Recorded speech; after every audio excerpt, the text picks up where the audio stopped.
The ESPN magazine, The Body Issue.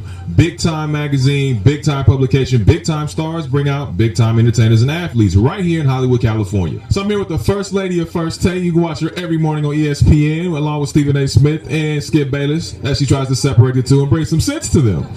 I'm here with the one and only Cari champion. So what brings you out tonight? I'm just here to support, obviously, the company. ESPN Body, the issue is such a huge issue, and we put so many resources behind it, and it means a lot. It really is the epitome of what we try to say what the world of sports is. It's competition, it's a celebration, but at the end of the day, it's just people who are champions who work hard. So we're looking at different bodies, Prince Fielder, Venus Williams, and guess what? Your body doesn't have to be perfect, but we're celebrating the fact that you're an athlete, that you work hard, you take care of yourself, and you're physically fit in your way. There's so many good messages there. So it's an exciting time, and I just love being here. I'm here with Stan Varant, and he is such a mad hater. Y'all know Stan Varant. Sports Center. All I heard was physically fit, so I decided to step in. And he's not. Right?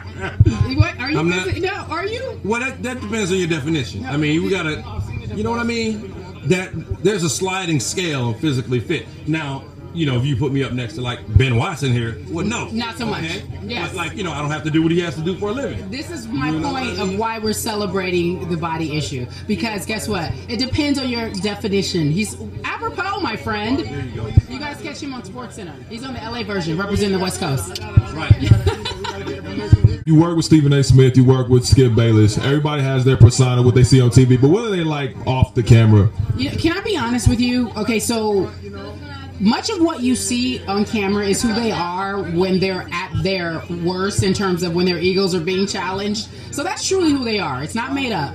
Off camera, they're both very quiet. They're both very introverted. They're people, but they choose their people. Like Stephen A. is very selective. He has a very close group of friends and family, so you won't always see him out and about hanging out, being very outgoing.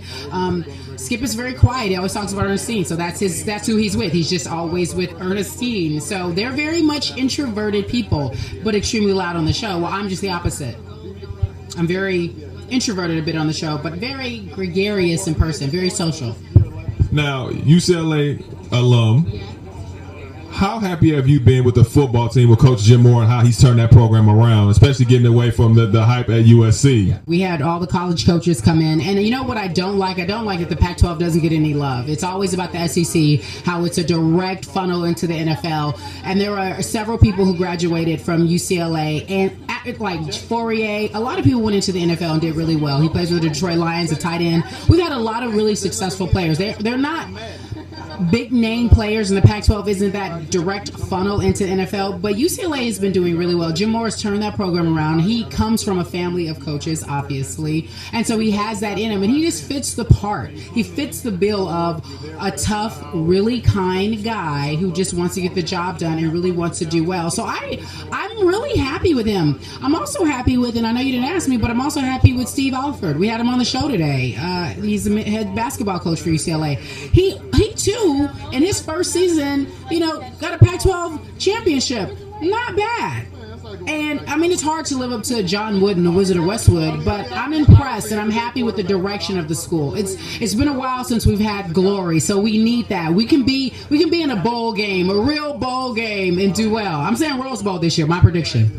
I have the utmost respect for what you do. I'm very happy that you've emerged and been successful on First Take, because I know that was not easy at first, but you have made it look so easy. And first of all, congratulations to you. Thank you so much. And you are right. It's not easy. I think the most humbling thing about what I do is that I learn on television 5 days a week. Everybody's watching while I am learning. And when I first got there, I was really out of my element. I really didn't know, in terms of who Skip and Stephen A. were, how I would fit in with their personalities. And it wasn't an easy job, and they don't make anything easy for anybody. And after a while, I kind of got into my own, and I found my groove, and I'm happy and I'm content. And most importantly, I'm humbled and extremely blessed. I don't forget that at all. So thank you for that. When are we going to get an expansion of Cari's Corner? When is Cari champion going to get her own show? Soon. It's coming. It is coming. I can't give you any details, but it's coming really soon. It's funny. Everyone always asks, I want to see more Cari's Court. I want to see you interview more people, but it is coming. So hold on. Stay faithful. Still watch the show. Get the little tidbits of me, and then there'll be more to do.